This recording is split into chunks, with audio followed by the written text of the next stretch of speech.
Hey everyone, this is Andy, better known as Love Retro BTW on Twitter X, Threads, IG, and Cafe BTW on TikTok and YouTube. A quick update that the Cafe BTW podcast is taking a very long hiatus, but I still have something really amazing to share with you. We have a fantastic retro gaming community on Twitter X where we've crossed well over 2,000 passionate members. And if you're a lover of retro gaming, this is the perfect place to share your content, showcase your pickups, or just chat about your favorite old school games. To dive into nostalgia and become a part of the thriving community, click in the show notes on the Cafe BTW link tree or go right to my Twitter X profile on Love Retro BTW. And now, without further ado, gear up for another sensational episode of the Gamers Week podcast. Coming up on Gamers Week podcast.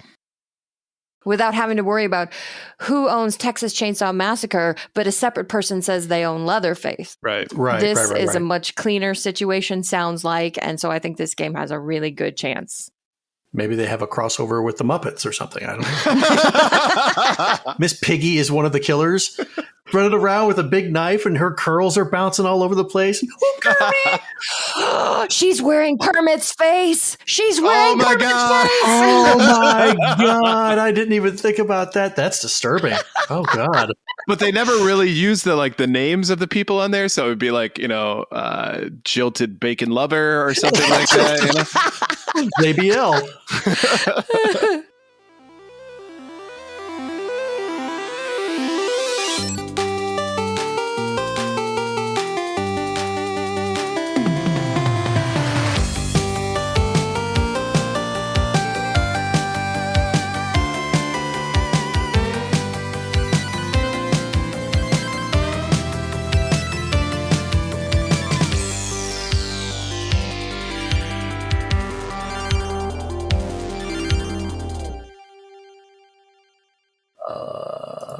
Ladies and gentlemen, this is your captain speaking. Get your Audacity up and running. In case of emergencies. We'll be underway in approximately 3 minutes. For all of you frequent flyers, we thank you for flying Gamers Week Air. GWA. We'd like to give a special welcome to our Mile High Club members. Raise your hand if you're on that list here on the flight. We can move you guys to the back of the plane, curtain you off. Please keep sessions to 10 minutes or less, courtesy of the other passengers. And if you enjoyed what you heard, don't be afraid to give somebody a pat on the back as they head back to their seat. Or the really nice Clark. Well, that's the cold open taken care of. There we go. Look at that. All right, everybody, welcome to Gamers Week podcast. Like the name says, we analyze the best, the worst, and the weirdest headlines of the past week of the video game industry. This is episode 87. Today is Wednesday, August 23rd, 2023, and my name is Ryan, aka Retro Game Brews, but I have the unique honor, nay, the pleasure of having two ghosts of patron saints have joined me today on the podcast. So our first patron saint is Blue Williams, the patron saint of Metroidvanias. Now, legend has it that Saint Blue was a brave and persistent gamer who navigated countless pixelated labyrinths and battled pixel-perfect enemies with the determination of a caffeinated squirrel. Gamers far and wide now invoke the name Saint Blue whenever they find themselves lost in a maze of twisty passages, all alike in the hope that their journey through the world of Metroidvanias might be a tad less frustrating and a lot more hilarious. Patron Saint Blue, how are you doing today? Bless you, my son. I'm doing well. Thank you. That was a very touching eulogy. I'm not sure how I died to become the patron saint of Metroidvanias, but I like that. We'll work it into your backstory. We'll figure that one out. Okay.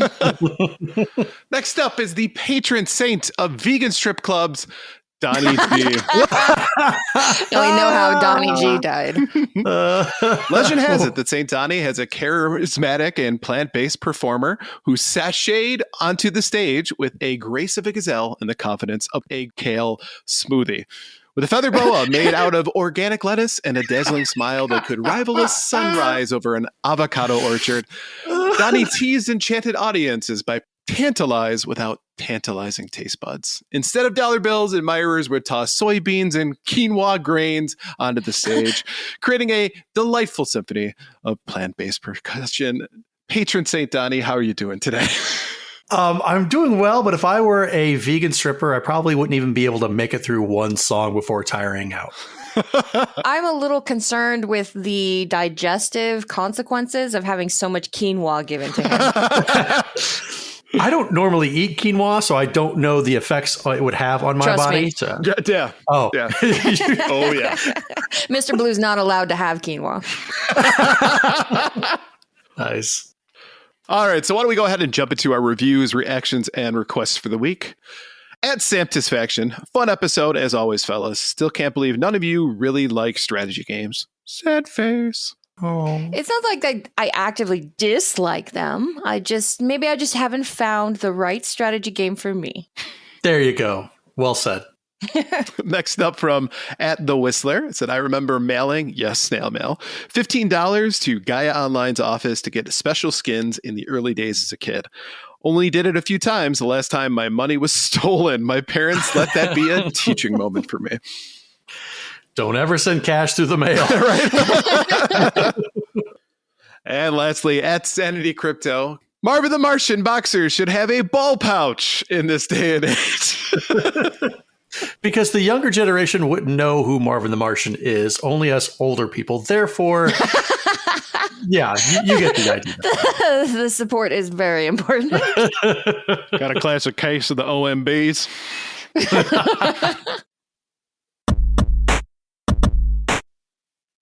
And now, it's time for the...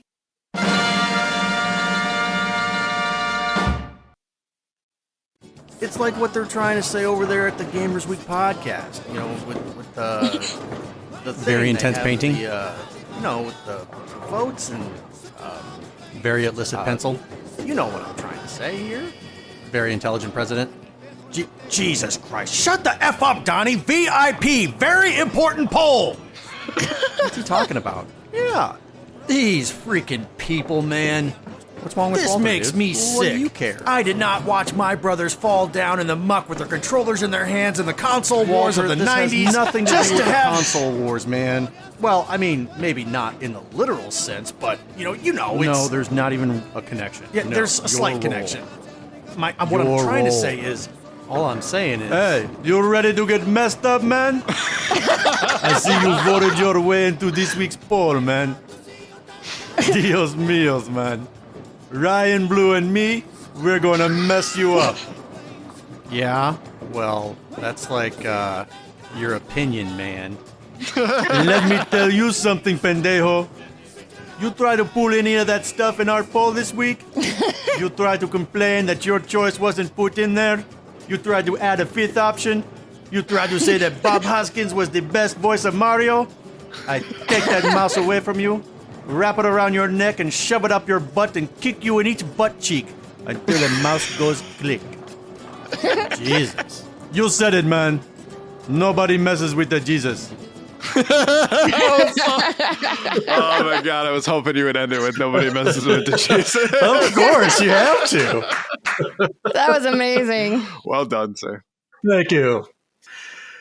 Every Monday on Twitter, we post our VIP, our very important poll, man. If you like to participate, follow us on Twitter at GamersWeekPC. So the question this week was, Charles Martinet, the original voice of Mario in Nintendo games since the 1990s, just announced he's stepping away from his longtime role as the iconic plumber.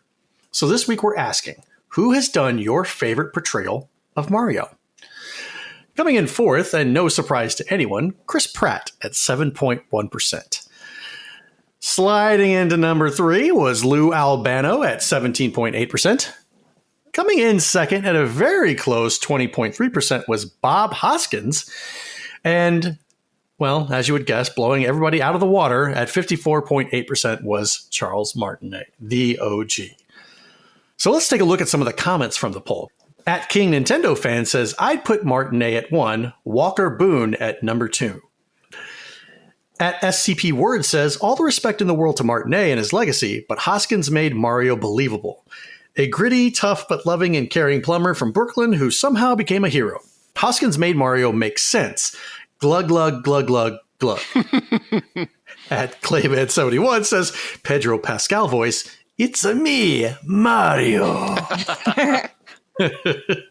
At Go Ho Go says, don't forget Ron Jeremy, who lays a different kind of pipe.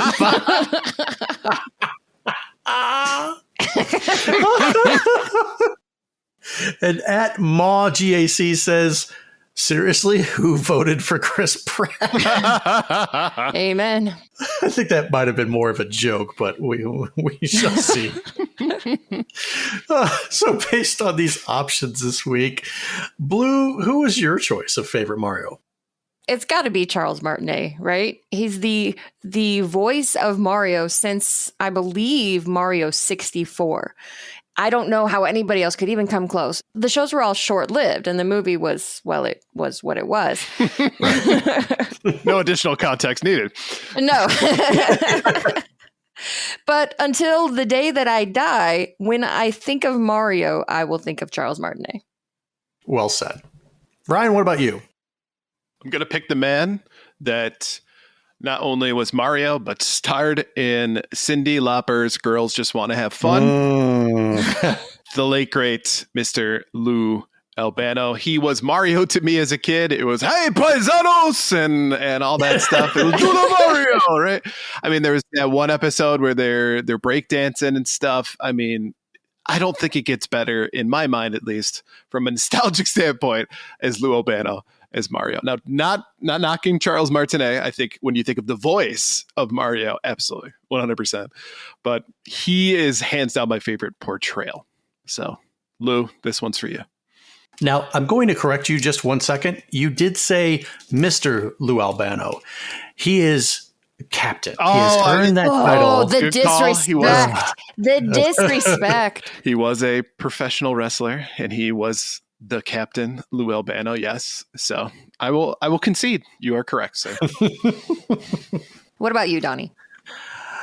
I think they all of these people brought their own thing to Mario. Martinet, Martinet. Lawrence just showed up. Yeah, good old Chuck Martinet.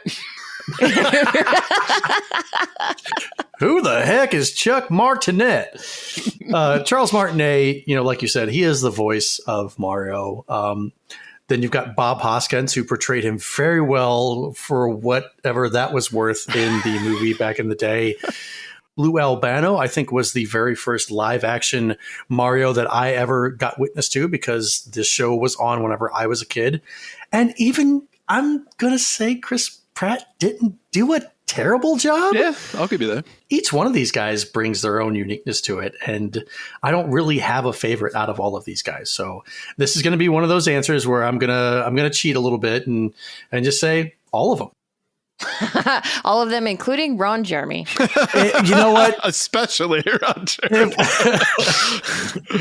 I think he did. I think there was a parody, quote unquote, of Mario that Super Hornio Brothers. There you go. Blew right off the tip of her tongue. She already knew. I knew because I had to Google it. I was like, what? Because Go Hobo Go posted the picture of Ron Jeremy dressed as Mario, and I was like, what fresh hell is this? So I Googled it, and apparently, yeah, there was a porn parody of Mario Brothers called Super Hornio Brothers, and the sequel even, Super Hornio Brothers 2. Was that Doki Doki Panic 2 or whatever it was? I'm not sure which was the source material. I wonder how close they stayed to the original title. I will come back next week and after watching this one, and then I'll have a definitive answer. That'll be an excellent conversation for our Uncut episode. It's going to go on eBay and find a DVD copy of VHS covers to both films. Hold on to your joystick. Oh, He lays a different kind of pipe. That's great. We all learned something here today.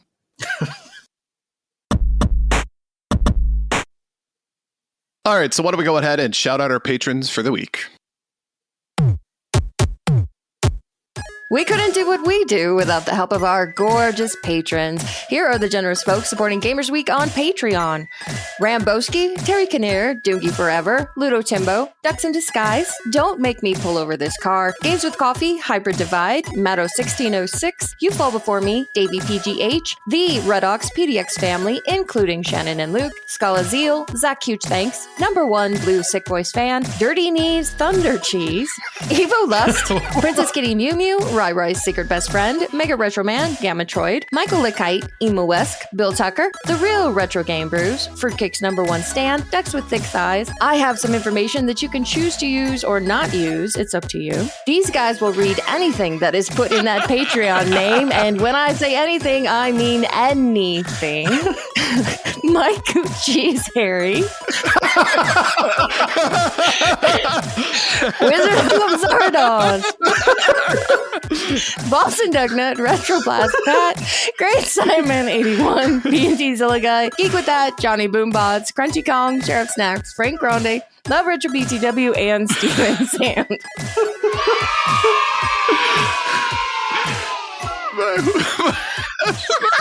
And go for yourself, San Diego. If you like what you hear today, and we really hope you do, please consider joining us on Patreon. Your support helps cover the cost of producing the show, as well as other cool stuff we'll be doing, like prizes and giveaways. You'll also gain access to our weekly page. Thinking about it. I love it. She's got the giggles. You'll also gain access to our weekly patron-only bonus cast called Gamers Week Uncut Patrons with Benefits. Visit patreon.com/gamersweek or follow the link in the show notes to learn more. Mike Who Cheese Harry. Enormous Stitz and Mike Who Cheese Harry. What would their wedding be like? Oh man, my face hurts. So why don't we jump into headlines for the week? Our headline segment is proudly sponsored by the Retro Game Club podcast. It's a fantastic, family-friendly retro gaming podcast. In each episode, Rob and Hugh pick 2 games to play and discuss, as well as news, interviews, and other topics. This week, we've got the exclusive inside scoop of the next 2 Game Club titles. They'll be playing American Gladiators and Street Fighter/Fighting Street, the TG16 port of Street Fighter. Visit them at retrogameclub.net or follow the link in the show notes. I distinctly remember American Gladiators on the NES and the Wilhelm scream that happens when you knock somebody up off of the platform. Ah! But I also remember that game being ridiculously hard, renting it, and being so frustrated because how hard it was. Yeah, I don't remember that game at all. I feel like I watched Davey and Dex play it on the Finer Things. I think you're right. I think actually maybe that was my suggestion. Oh, right. So if they're playing it on the Finer Things, then it's a special vintage of garbage. Yeah, it's a POS. Mm-hmm. From Forbes, the Atari 2600 is backwards compatible, and it's got wood. Thank you, Forbes. The Atari 2600, the console that shook the world in the late 70s and early 80s, is back. Atari, in partnership with PlayOn, Sure, I guess, has today unveiled a modern-day faithful recreation of the console that both dominated the North American market and led to the video game crash of 1983. The remake, which takes its visual inspiration from the 4-switch CX2600-A model from 1980, will launch worldwide on November 17th and is now available to pre-order for $129.99. Purists are thoroughly catered to, thanks to the inclusion of the Atari 2600 Plus's CX40 Plus, recreated with the same size and layout as the original 2600 joystick controller for that added touch of nostalgia. Much like its predecessor, it's got wood. That natural panel is as authentic as it gets. To further push the spirit of the original Atari 2600, it's also backward compatible with both 2600 and 7800 games. The Atari 2600 Plus will launch with 10 classic games from the console's repertoire: Adventure, Combat, Dodge'em, Haunted House, Maze Craze, Missile Command, Real Sports Volleyball, Surround, Video Pinball, and Jar's Revenge. and each has been created using modern technology to authentically replicate the original 4-switch Atari 2600 video game system. The Atari 2600 Plus also builds on the original machine with features including an HDMI output, USB power, plus multiple screen resolutions. If you want to go even deeper into the Atari 2600 rebirth, PlayOn has recreated the Twisty CX30 paddle controller, which you can get for $24.99. Wade Rosen, CEO and chairman of Atari, said, "Preserving classic games is a priority for Atari, and the release of the Atari 2600 will make the hundreds of Atari 2678 games that have been released over the last 50 years universally accessible. And where, oh where, are the 5200 games?" In the who gives a crap pile. Well, I'm saying this whole thing is a who gives a crap. Are you kidding me? Do they have Sega? Are they partnering with Sega to make this bad decision? There are tons and tons, and I mean literally tons, of Atari 2600s that I constantly see on Facebook Marketplace. If I remember correctly, the old 2600, you needed an adapter to play the 7800 games. So if that adapter is cheaper than me paying $130 for this thing, I'm going to go get the adapter. I question is who this is catering to. The hardcore nostalgia guy? Yeah, people who were children in the 70s. And Right, remember. but that would require you to have access to a lot of, feasibly you can go to any retro game store and pick up just a fistful of Atari games for 50 cents a pop. But that person is not necessarily into gaming, I guess, as much. I don't really see who this is catering to. That being said, I'm probably going to buy one. I kind of figured. Mostly because I have a pretty large Atari 2600 collection that I would like to not have to F around with the adapter that you got to plug in and all that stuff. So it's going to be more convenient. The $130 price point is a little steep. So what I'm probably going to do is wait around until it goes on sale on Newegg on Black Friday or something. Of course. And pick one up.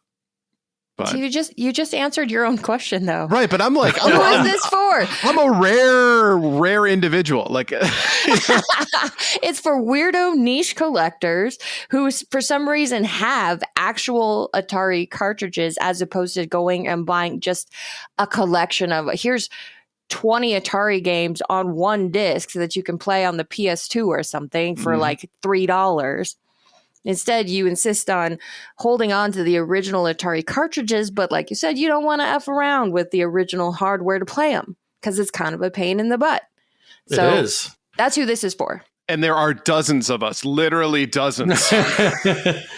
Now, why not make a mini of the 7800, include all of the games, or maybe not all of the games, take a playbook from Sega and Nintendo and the top 20 or 25 games for the 7800, do the same thing for the 5600, so the 5200 and the 2600. Have those minis, and I think you would reach a lot more people as opposed to this thing.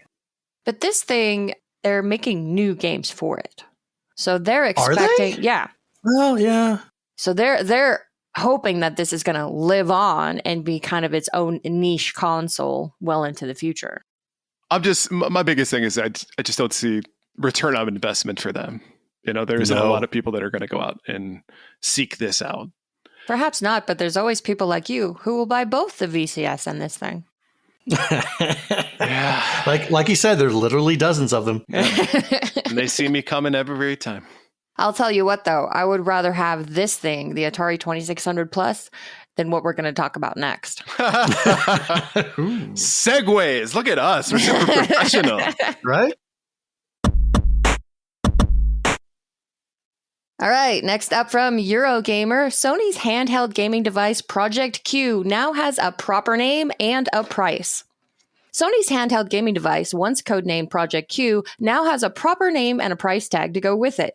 It's called the PlayStation Portal Remote Player and promises to bring that PS5 experience to the palm of our hands. As Sony previously said, it will come with the features of a DualSense wireless controller, such as adaptive triggers and haptic feedback. Meanwhile, the remote player screen will be capable of 1080p resolution at 60 FPS. PlayStation Portal is the perfect device for gamers in households where they might need to to share their living room TV, or simply want to play PS5 games in another room of the house, a blog post about the handheld gaming device explained. As a reminder, the PlayStation Portal is not a standalone console like a Game Boy. Rather, you will still need to own a PS5 already, with the remote player giving you the opportunity to play any games you have installed on your console just elsewhere. For this, you will need to have a Wi-Fi connection, otherwise you'll be out of luck. Sony has suggested a high-speed connection of at least 15 megabits per second for the best experience. PSVR 2 games, which require the headset, and games that are streamed through PlayStation Plus Premium's cloud streaming are not supported, Sony reminded us. Sony's handheld device is set to launch sometime this year, although we don't have a specific date as yet. We do know, however, that when it is available, it will cost $200. The PlayStation team has promised we will hear more soon, including word on pre-orders. When this remote player was first announced back in May, PlayStation boss Jim Ryan stated that innovation was the team's passion. In an earlier chat with investors, Ryan said the then unnamed Project Q was part of a fairly interesting and quite aggressive cloud gaming plan that would be fundamental to Sony being able to exploit that trend of mobility. I'm deeply disturbed by the fact that there weren't quotation marks around the words high speed when followed with at least 15 megabits per second. All those people running up at 56K modem. Not today. I don't know, of all the things that are wrong with everything that they say here, that's probably not the first thing that I'm going to complain about. Well, what would you complain about? You have the floor.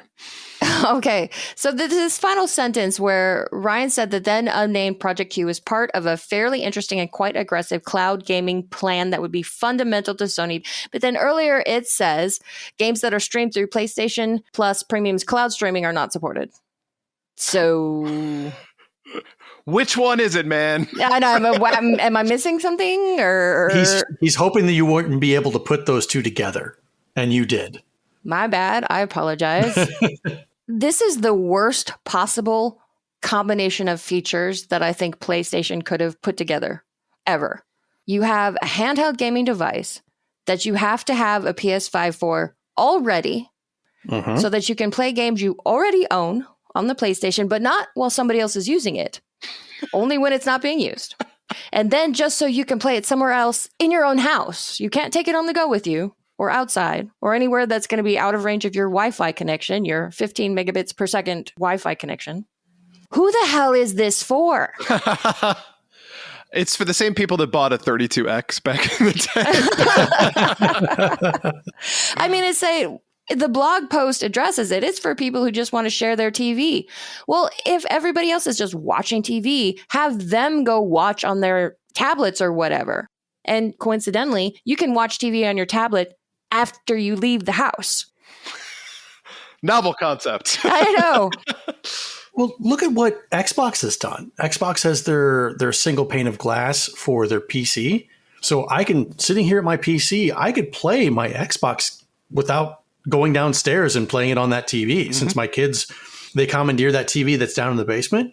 If I wanted to play my Xbox and they're not playing it, I could just turn it on, bam, start playing it from up here. So why not go with something like that as opposed to creating an all-new handheld that, I got to go grab this if I want to play it on the crapper.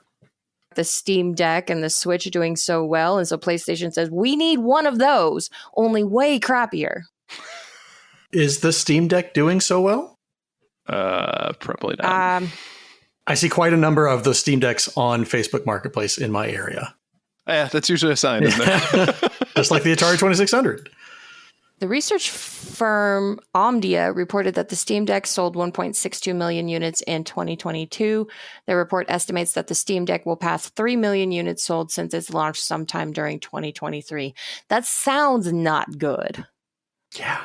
Oh, okay. Here's another headline that says the Steam Deck has sold fewer than 1% of the number of Switches sold. Ouch. Yeah. Switch killer. And that was the allure of the Steam Deck, is that you could play your entire Steam library, no matter what game it was, on this particular device on the go. Is that correct? Yeah, and it was also like a Sega Nomad where you could connect it up to your TV if you wanted to, too. So Considering the Steam Deck can do so many different things, and I assume you can leave the house with it and it still works. If the Steam Deck is struggling to sell when it has tons of functionality, this is probably not even going to sell as much as the Atari 2600 Plus. Ooh. Burn. I think it will sell more than the Atari 2600 Plus, but their whole idea of marketing it towards people who have to share a TV, do you really think those people are going to want to drop $200 just to get this thing? If they only really have one TV? That's not marketing it very well to that demographic. I don't think so, considering the PS5 itself was already $500, and exactly. then throw another $200 on top of that, so you've got $700 put into just playing this one console. Yeah, I'm good. Thanks, though. All right, next up from CBR. Texas Chainsaw Massacre game won't suffer the same legal struggles as Friday the 13th. Developers of upcoming Texas Chainsaw Massacre video game have promised fans that the game will not face the same legal obstacles as the previous title, Friday the 13th. Ronnie Hobbs, creative director at Gun Interactive, the indie developers behind Texas Chainsaw Massacre and Friday the 13th, the game, has said that the company took action to ensure its new title does not suffer from the same legal issues as its previous outing, which saw the cancellation of any further content updates due to a long legal battle regarding its use of licensed characters. According to Hobbs, the development team worked directly with the sole IP owner to ensure proper procedures and licensing agreements for the game's many characters. Guns Interactive initially saw massive success with the release of the multiplayer horror survival game Friday the 13th, which let players control the mass killer Jason Voorhees or a variety of camp counselors who must escape as he tries to pick them off one by one. However, the company eventually ran into legal troubles after IP co-creators took matters to court to settle an ownership dispute, leading to the developer canceling any further updates to the game and eventually shutting down its servers in 2020. The game is still playable today, though, through peer-to-peer matchmaking, though its player base has dropped off significantly since the shutdown. Despite the previous legal troubles, Gun Interactive's newest title is reportedly safe from such legal issues due to involvement from the IP's sole owner, Kim Henkel, who had both legal and creative input on the game's development. According to Hobbs, Henkel was already interested in developing a game based off of the franchise before Gun Interactive approached them, leading to a mutual passion for the title. Was it Ray Finkel? And a new pair of shorts. I think this is fantastic. You know, I think that community itself was so disappointed with how that game turned out with Friday the 13th, and now having the same company make kind of the same game, but not have to worry about the fact that the servers are likely going to shut down fairly soon. So this is fantastic news for especially folks who are into horror games in general. And Texas Chainsaw Massacre is such a iconic IP that they could do a lot with, because it's not just one character this time around. I think we've said that on the last episode when we were talking about the release, but still, this is fantastic news for those folks. I think it also points to the fact that rights ownership is such a mess.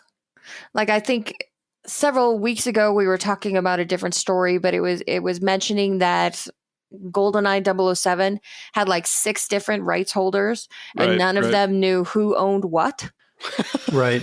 This is a part of intellectual property law that really ought to be streamlined, or something needs to change, because I'm going to imagine that Gun Interactive at least did a little bit of footwork before they made Friday the 13th. Like, they got permission from somebody.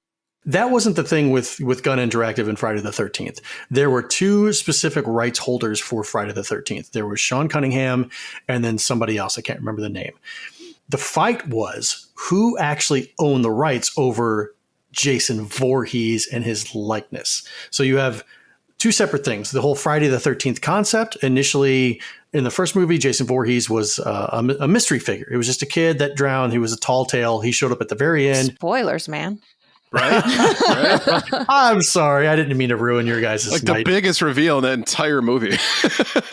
And then part 2, Jason comes back. He's killing off the counselors. He's got a bag over his head, whatever. But it wasn't until part 3 when you actually see his iconic hockey mask. Right. That's what made him. That's what everybody identifies Jason Voorhees as. So there were two separate rights there that were button heads over what they could do with Jason and all this. And they're like, oh, you know what? To avoid any more further trouble, like we can't do anything because this guy who says he owns the creative rights to Jason Voorhees will not allow this because he's not seeing money, et cetera, et cetera, et cetera. And you're right. You're not going to see this with Texas Chainsaw Massacre, but I question this game's longevity. Yes, there are only about a couple of, like maybe a handful of characters. You got Leatherface, the hitchhiker, the cook, and Grandpa, and that's about it. And there's really only one setting. Not as opposed to Friday the 13th, where you had you had Camp Crystal Lake. There were several settings within the movies, like different cabins and stuff like that. In space. Do not even go there. But when you have something like Dead by Daylight, that already has Leatherface, and I'm not sure what's going to happen with the rights to that, if they're going to still be allowed to use that. But you have that game there's always new maps, new killers, new survivors. So what are they going to be able to do to say, okay, here's a new map? Well, how does this fit into the whole Texas Chainsaw Massacre ethos? How is this going to make sense? What new person are you going to be able to bring in here to make this fresh? I think if you bring in Pedro Pascal to anything, it makes it better. So You're not wrong. Or Nicolas Cage. Right. It's debatable about anything that makes it better, but close. It's a close. I don't know. I think the video game industry, a huge part of it operates on crossovers now. That could be one thing that they do. And they don't always have to make sense. Like let's take the Xenomorph, let's put it in Fortnite and give it a gun. Does that have anything to do with the Xenomorph? No. But we're going to do it anyway because everybody's going to love it. Because America. And I was thinking of is there any other movies that have a similar plot to Texas Chainsaw Massacre for like a crossover? And like the first one that comes to mind is Rob Zombie's House of a Thousand Corpses. Yes. Yeah. That's fairly similar.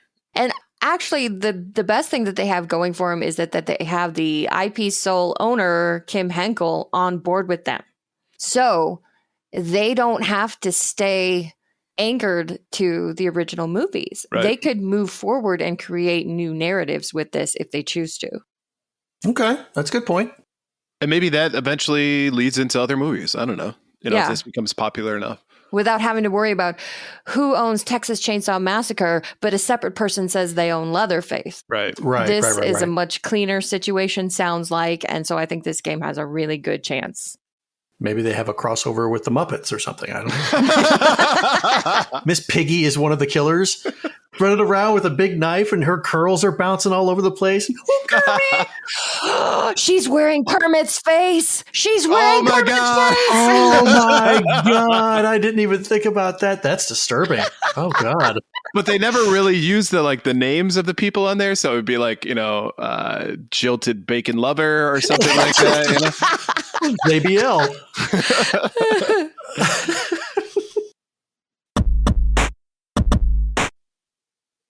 Gamers, start your engines. We're proud to let you know that this Saturday, August 26th at 4:30 Eastern Time, Blue and Ryan will be competing in a Mario Kart 8 tournament for Stand Up to Cancer. We'll be racing, commentating, and having a blast with our friends Andy from Love Retro BTW, Pixel Pond, the Retro Blast Podcast, Crunchy Kong, and many more, including the hosts from the event, those crazy guys at The Finer Things. Log into Twitch and search for The Finer Things TTV and follow them, and that way you won't miss any of the alerts or any of the action.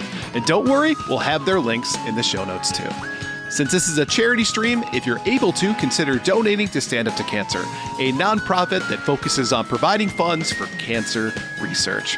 We hope to see you all there, and let's blue shell cancer.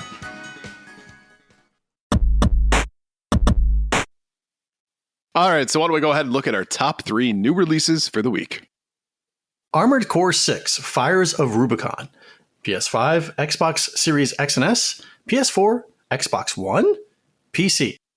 Combining From Software's long-standing expertise in mech games with their signature action gameplay, Armored Core 6 Fires of Rubicon brings a brand new action experience to the series. Players will pilot their mech in fast-paced, omnidirectional battles, taking advantage of their mech's mobility on land and in the air to ensure victory. Customize Armored Core parts to suit a large variety of playstyles. Selecting different parts not only changes the mech's attacks, but also directly affects its movement and battle style, so each mission can be approached with a unique mech strategy.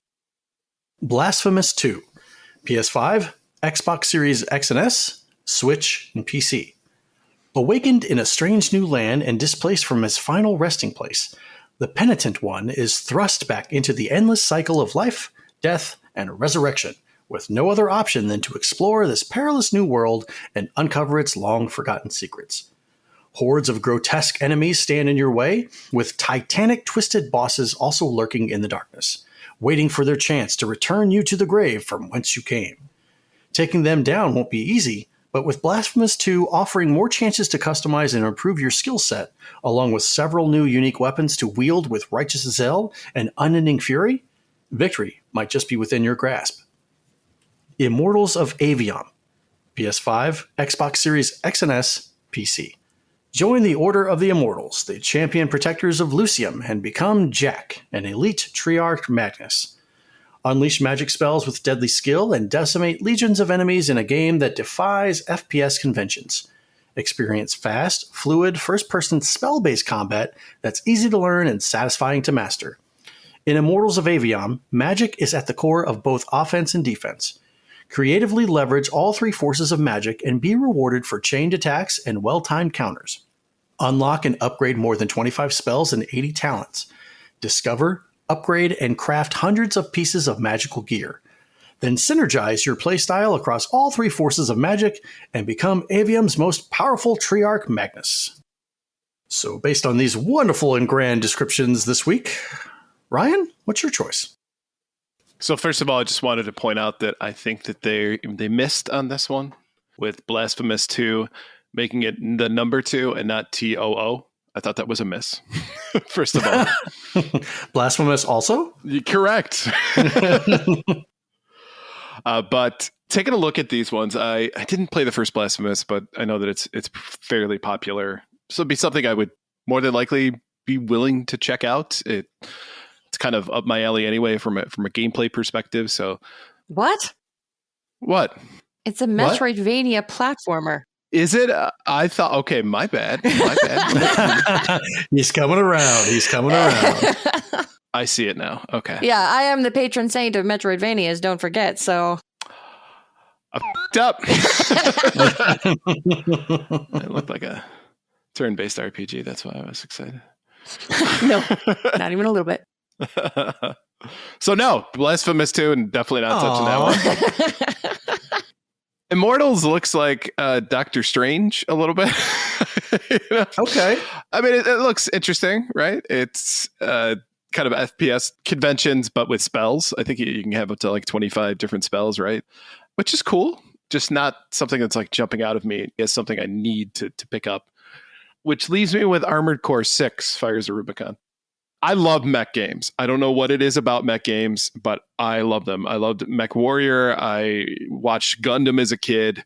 I love this kind of stuff. And the one thing that I think separates mech games in particular is just that it's so incredibly customizable that you can add, subtract different weapons, different defensive maneuvers, whatever it is that you want.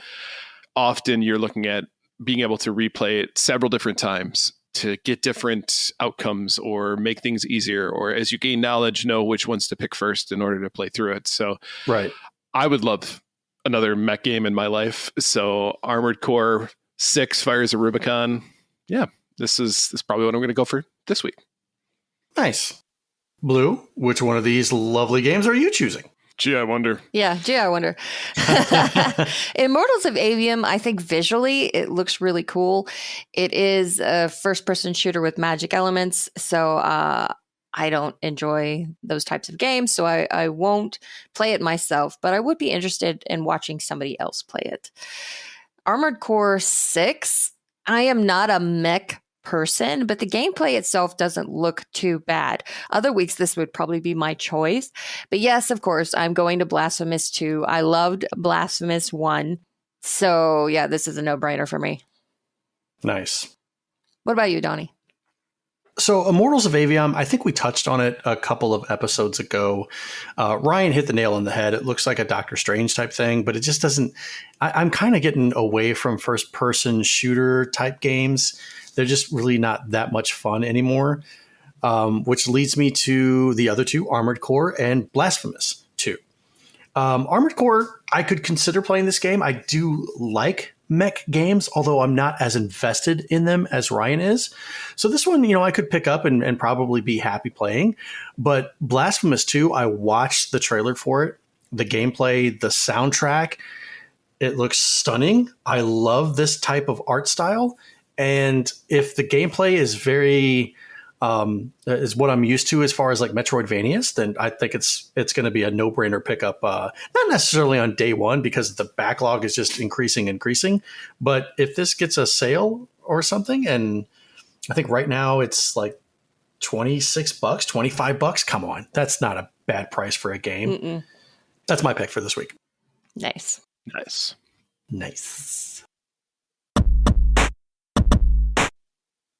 All right, so this month we'll be giving away 2 prizes, a copy of Texas Chainsaw Massacre for the platform of your choice, and a hardcover copy of the official Tears of the Kingdom guide by Nintendo. It's real nice.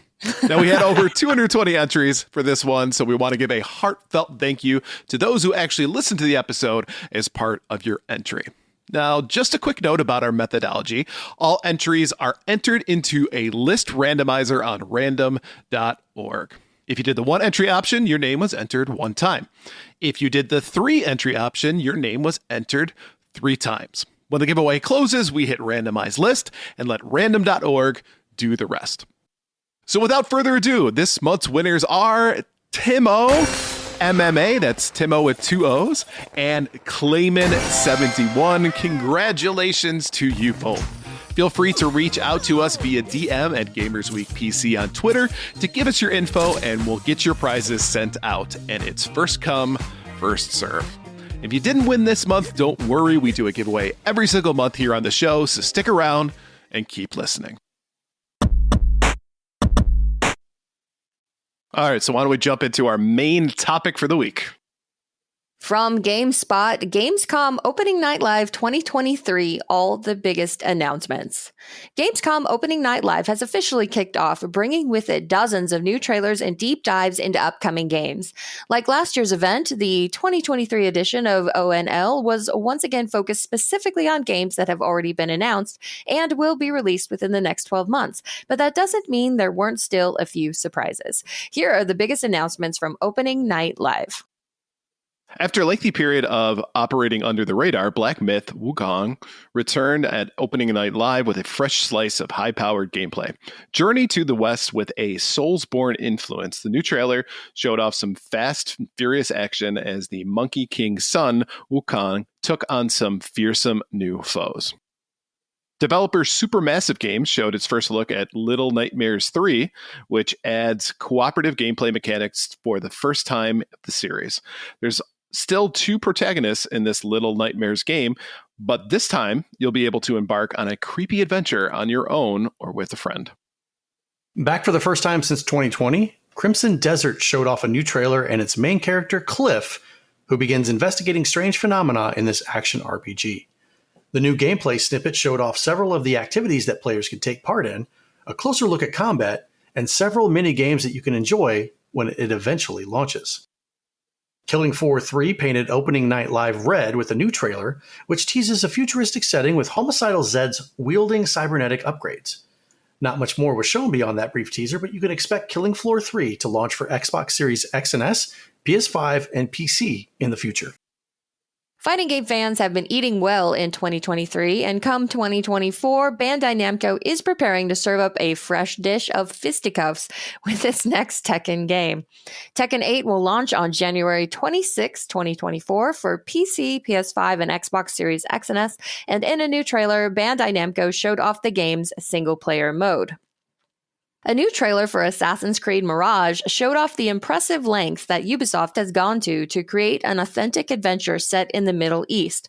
Fully voiced in Arabic, the new gameplay video focused on a conversation between the game's protagonist Basim and his companion Roshan as they explore an ancient version of Baghdad. It's official. Nightingale will be headed to early access on PC in February 2024. The early slice of this game will be available on both Steam and Epic Games Store next year, and we'll see players explore the Fey realms after a mysterious virus wipes out most of humanity in the late 1800s.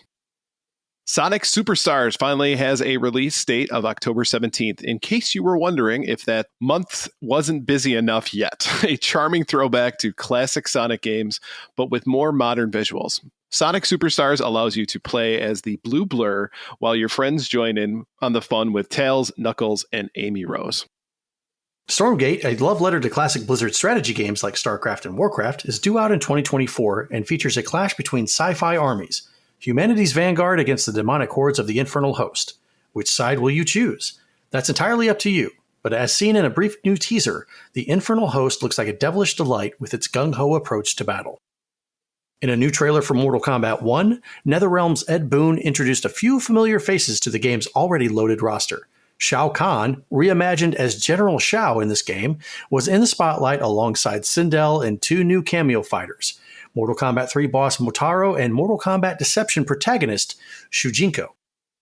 A new trailer for Era History Untold showed the first gameplay for the upcoming turn-based grand strategy game from developer Oxide Games and publisher Xbox Game Studios. Similar to other 4X strategy titles, you'll need to guide a civilization across multiple spheres of influence, cultivating their key diplomatic, military, culture, and technological strengths across the ages. Alan Wake 2 closed out opening night live with a spooky new trailer. With a mix of live action and in-game survival horror creepiness, the new trailer showed off the nightmarish New York City prison conjured up by the Dark Place, which Wake has been stuck in for over a decade. So, it's going to be a busy upcoming year. No kidding. Mm-hmm. It feels like it's like, wow, finally. It's going to be stuff to talk about. Yes. Right. Interested to see what's going to happen with Mortal Kombat 1. I watched some gameplay. I watched that trailer with Sindel and Shao Kahn, or General Shao, and it looks busy. It looks like there's a lot. I mean, a lot of stuff to do in there. And with fighting games now, it seems like they're all just busy. So many different combos, so many different fatalities and super moves and stuff like that. And it's really getting to be, dare I say, too much. Yeah, I'd agree with you on that. I think that when you make it too complex, it takes away the fun factor of the game. I mean, does it? It does a little bit, I think, with fighting games in particular, just because you have so much going on all at once, it becomes really convoluted, I think. And I think it dilutes some of the fun factor for me, at least. So see, I'd agree with that. I would think that the people who play fighting games are always looking for a new challenge. And so if it's more complicated and convoluted, maybe that's what the hardcore fighting game people are into. And for everybody else, you can do like what Street Fighter 6 did and do the different control modes so that instead of having the really complicated button combos, you can just turn it into a button masher for the normies, and they can still enjoy the game and feel successful. The normies. I don't know for sure if Mortal Kombat 1 is going to do that, but it is a possible avenue for them to take. I was mainly watching that trailer and wondering, Shao Kahn into General Shao. Like, are hardcore Mortal Kombat fans, do they like their favorite characters being messed with? Are they okay with this? It's a risk. You've got a tried and true franchise that's been around for 30 years. Is that right? Carry the one? Don't think too hard about it. Yeah, it's 30 plus years that has a definitive history. It's what we've come to know about this game and this franchise. And now you're flipping the script and saying, hey, guess what? The Elder God is going to be Liu Kang now. And Raiden is now going to be the Earth's champion instead of Liu Kang. So we're flipping that. And now this guy's going to be doing this. And now this person's now a cook and a chef. And this one's a bank teller. Candlestick maker. Yeah. It's like, you know the game Scrabble? where you put all the letters in the little box and you shake it. I've never heard of this No, game. not Scrabble. What's it called? Boggle. So you put all the letters in the little plastic box, you shake it, and then however the letters land, and then the point of the game Boggle is you're meant to find words in the letters. But it's kind of like they took Mortal Kombat lore and put it in a little plastic box and shook it up and wait to see where it landed. And see who gets to be Earth's champion. Yeah, shake it up, Raiden. It's Striker. But aside from Mortal Kombat 1, I thought the trailer for the new Tekken game, that looks awesome. I was somehow under the impression that it was coming out in September. So to see that it's now coming out in January, I was like, all right. That's okay. I can be patient and hopefully it will be worth waiting for. I was also really interested in Black Myth Wukong. I do love those kinds of Soulsy looking games, and this one looks really fun, and it looks like a type of lore that I don't know much about. So I look forward to seeing what that game has to show. And another one that got me really, really excited at first, and then I was like, oh no, and then I was like, yay. It was an emotional roller coaster watching this, but Little Nightmares 3. Yes. Because that's such a great series. And then they're showing the trailer for Little Nightmares 3 and it's co-op. And I was like, no, I don't want to play with anyone else. I want to play by myself. And then they kind of wrap it up by saying, no, you can play by yourself if you want to. And I hope that it's still as good of an experience by yourself. Right. In my experience, co-op games don't translate well. They are designed for more than one person. And even if they allow you to play by yourself, it's never the same. It's never as good. So fingers crossed that this one will be. I in particular, and I know this is like the nerdy answer and you're all going to roll your eyes like, oh, of course you picked that one.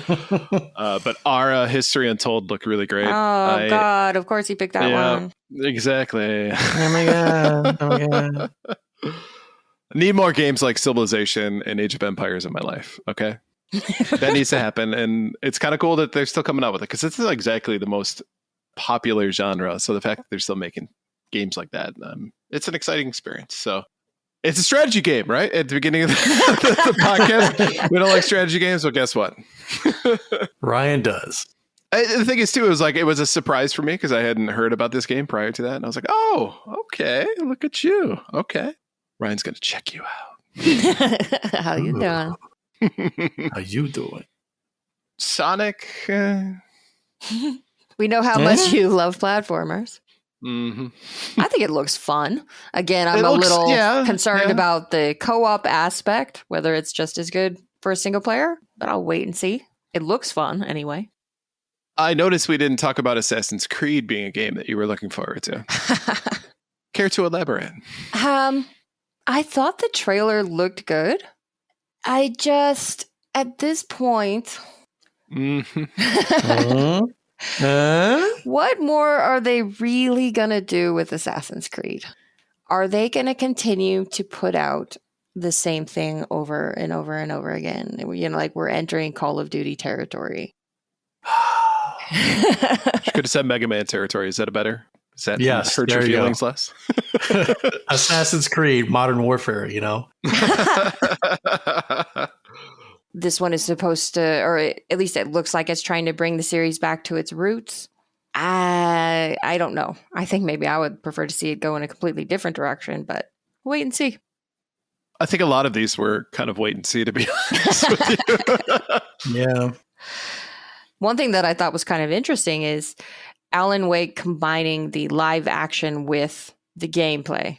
Yeah. It gave me kind of like a Night Trap or full motion video vibe to it. Night Trap. Bad boys will find you. Like the dev said, it'll be a seamless, transition from live action to the game and back and forth. It didn't look it though in the trailer. It didn't look seamless to me. Now, I am looking forward to Alan Wake 2. I've been a fan of the series, and when I saw the first trailer a couple months ago, it looked amazing. It looked very dark, and I'm all in for this type of horror game.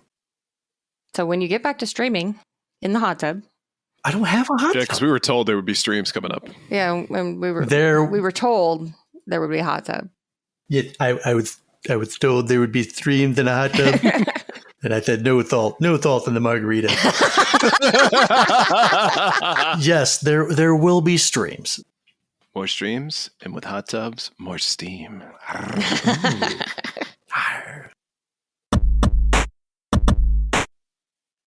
All right, before we move on, let's take a quick break to talk about our sponsor. This segment is proudly sponsored by A Gamer Looks at 40 podcast. The show explores the history of video games through the stories and experiences of the people who lived it.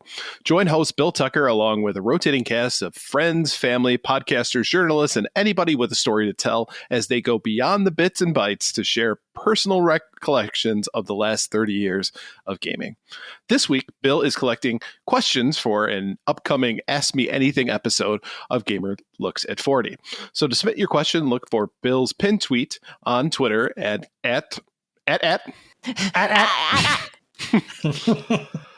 Bill's pinned tweet on Twitter at A Gamer Looks at 40. So here's our question for your AMA. What video game character is your spirit animal? I'm going to go with Snorlax. That's the obvious answer. There's a character in Hollow Knight called Willow. It's an NPC character. You may not even find her in the game. But if you do find her and talk to her, you find out that the world is going to hell all around her, and she's just in her little hole eating and is perfectly happy there. Wow, that was profound. Deep. This game was made pre-pandemic, too. Yep. Team Cherry can see the future. Donnie, what about you? I can't answer this type of question off the cuff, man. I need time to think. And if I had to say, it'd be Glass Joe, because I could take it on the chin and get right back up. I like that. Yeah, that'll work. Submission accepted. Damn it.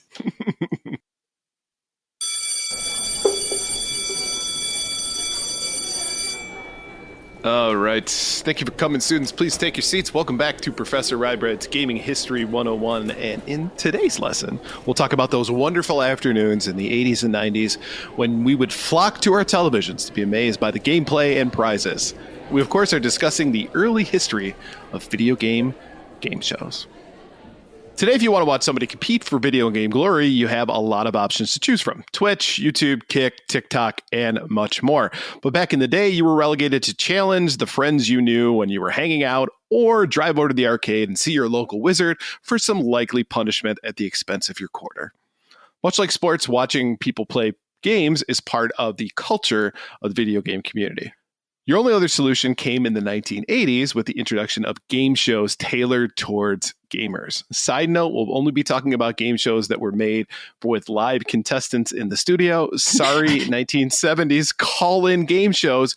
You are the weakest link. Goodbye.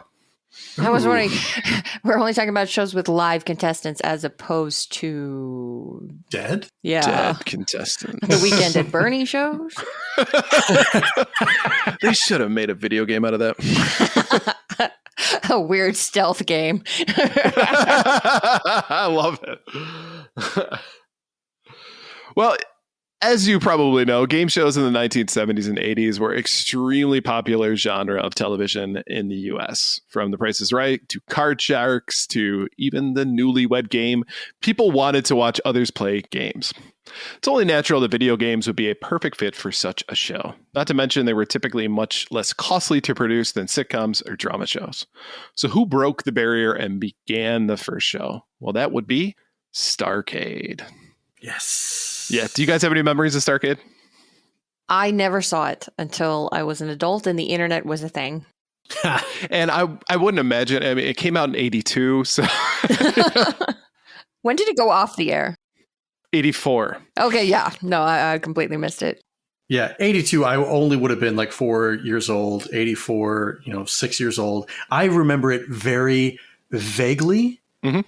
I remember when I first signed up on Twitch a couple of years ago, and they had a channel that played the old Starcade episodes. And I'm like, oh my God, I get to here and watch this forever. I forgot all about this.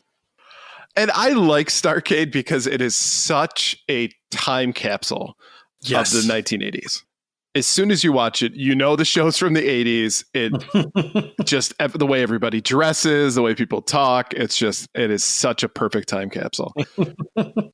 So getting its start in December 27th, 1982, the show was intended to capture young viewers and help market arcade machines of the day. That's right. This show was really intended just to market arcade machines.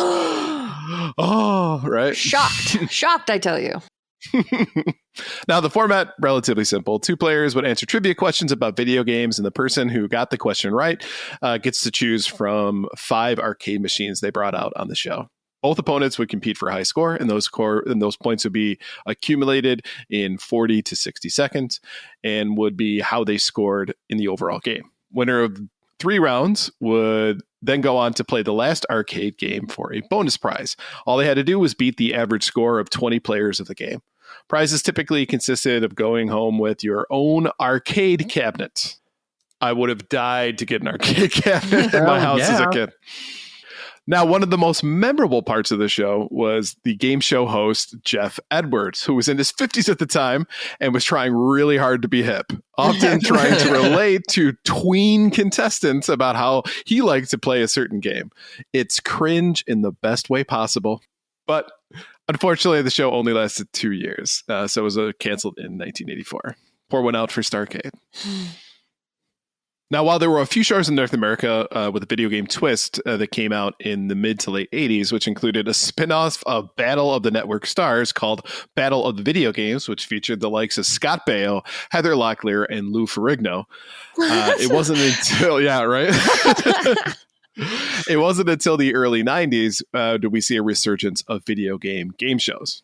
So in 1990, we would see the full-on neon and 2 show Video Power, hosted by the over-the-top character of Johnny Arcade, played by Stevie Paskowski.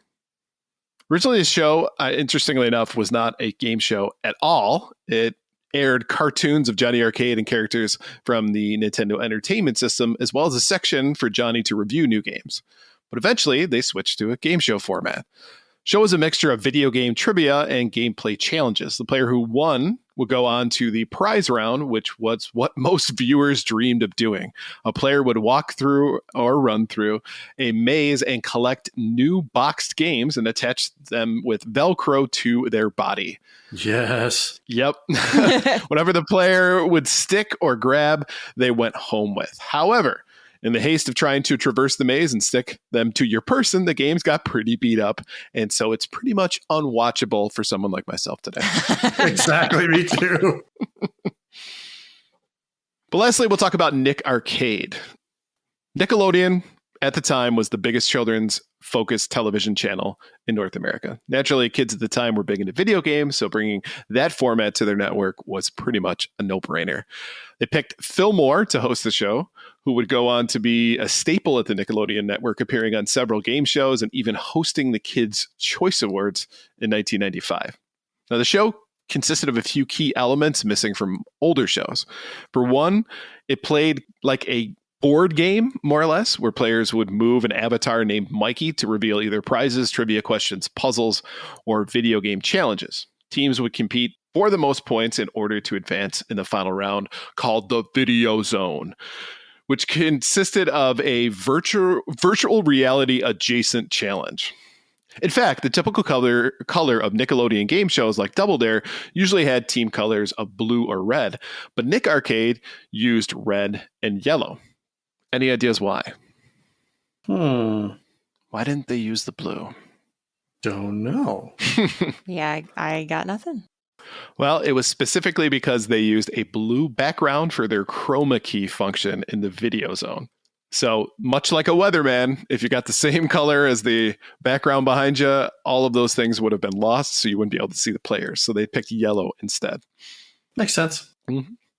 Now, in the Video Zone, player would stand in front of a blue screen and included platforms and ladders for them to attempt to reach the goal. I remember this specifically, getting mad at this because it was the most janky virtual reality, quote unquote, style game, because the players are basically watching a screen, them on the screen, and trying to, do movements like you were on a floating raft and you had to dodge other elements that were coming at you, you know, birds and alligators, and you had to collect these gems. But the thing is, like, it wasn't very intuitive.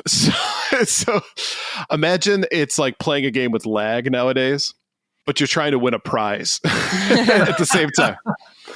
Right. It's a lot of rage. Right. But the thing is, it was all these platforms. You had a goal that you had to reach, and it consisted of 3 different levels. And then the final level, you would play against the video game wizard of the week. And I remember at the beginning of the show, they would say, find out who this week's video game wizard. It's going to be Sorsha or blah, blah, blah, blah. There was always 3 options. And it was like the final boss that you would have to fight. And you had to get certain orbs or something in order to go on to that. Now, the prize from my recollection was always a trip to Nickelodeon Studios in Orlando, Florida. I was like, sweet. I mean, cool. Are you kidding? I'd have killed for that. I want the video power prizes. I don't want that crap, you know? I want to run through the maze. I want to pick up new video games. Apparently, that's just me. I'm in the minority. I want to get the damaged NES boxes that fall off these kids' vests that just lie on the floor. I want to scoop those things up. All of a sudden, they're taping, and Donnie just comes up, just punches the kid in the face instead. What are you doing? You just dented this Final Fantasy box, you showed. Have some respect. So Nick Arcade itself, though, recorded 84 episodes of the show consisting of 2 seasons, and technically was still on the air until the 2010s when they played reruns of the show for Nickelodeon Games and Sports. So it went from the early 90s all the way up to the 2010s. Not bad. No, it's a great run. Yep. But so how many years did they actually shoot episodes? 2. So in 2009, kids were watching something from the early 90s going, what the heck is this crap? Exactly. But they were also watching, you know, Nickelodeon Guts. Do you have it? But the relevancy of them playing. The thing is, though, most of the games on Nick Arcade weren't like NES games at the time, right? So they weren't playing specific. They were games that were designed specifically for the show that were quote unquote video games. So for example, like the Face Off was the first game they played on the show. And usually it was something like Pong, but with just better graphics. Yay. Yeah. They're just playing really crappy games that were produced in an hour. Homebrews. Yeah, pretty much. Well, to wrap things up, video game show showcase the initial integration of video games into the television entertainment space. Now, these early shows highlighted the excitement of gaming competitions and the potential of virtual reality-ish and the growing recognition of video games as a significant cultural phenomenon. So thank you for attending today's Gaming History 101. And just a reminder, if you have ideas for a story you'd like to hear, send us a message at gamersweekpodcast@gmail.com, and we might feature your suggestion. All right, so that'll about do it for us here at Gamers Week. Thank you for listening to episode 87 of Gamers Week Podcast. And a big thank you to Retro Game Club Podcast, Love Retro BTW, and A Gamer Looks at 40 Podcast for sponsoring this episode. Don't forget to check out their links in the show notes. And if you want to connect with Gamers Week, follow us on Twitter at GamersWeekPC. Email us at gamersweekpodcast@gmail.com. Visit us at our merch store at gamers-week-podcast.creator-spring.com. Or if you want to do it the easy way, follow the link in the show notes. And of course, join us on Patreon at patreon.com/gamersweek. Finally, since you made it all the way to the end of the episode, please leave a rating and a review to let us know how we did. We really do value your feedback. And while you're there, consider subscribing on iTunes, Spotify, or the podcast platform of choice. There's a train horn. Right. Always. And it, you know, I was talking to a realtor today and they're like, oh, the train doesn't come through. I was like, it doesn't. No, they're saying the train doesn't come through. Wink. Well, like, oh, it only comes through on Sundays. Yeah. Except Right, whenever I record a podcast. Yeah. And does he really need to pump the horn? There's nobody on the street. Man, some random kid is just laying awake in bed. He's like, man, you know what would really make my life so much better right now? I want to hear a train horn. Thank you, God. The universe is listening. All right. Well, good night, everybody. Good night. Good night.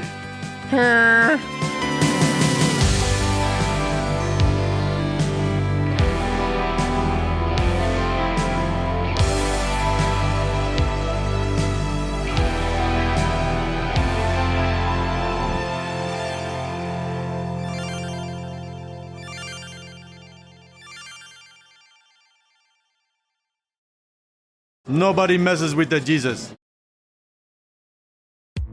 Welcome to Gamers Week Uncut. Welcome to Gamers Week Uncut. Welcome to Gamers Week Uncut, Patrons with Benefits. This is the unscripted, patron-only bonus cast with less editing and more dirty jokes. We don't know where the conversation will go, but we're sure it will be weird. This fish just went right on my nipple, and I'm just like, I Google Street Fighter 6. The first search result that comes up is people think they can see Ryu's in the Street Fighter 6 reveal. Listen up here, kids. You're not going to want to get one of those VD-STDs things, right? Make you fall off. When you go, grab a pro. You'll be doing it for America. that was perfect. If you want to hear weekly episodes of our patron-only bonus cast, join us at patreon.com/gamersweek.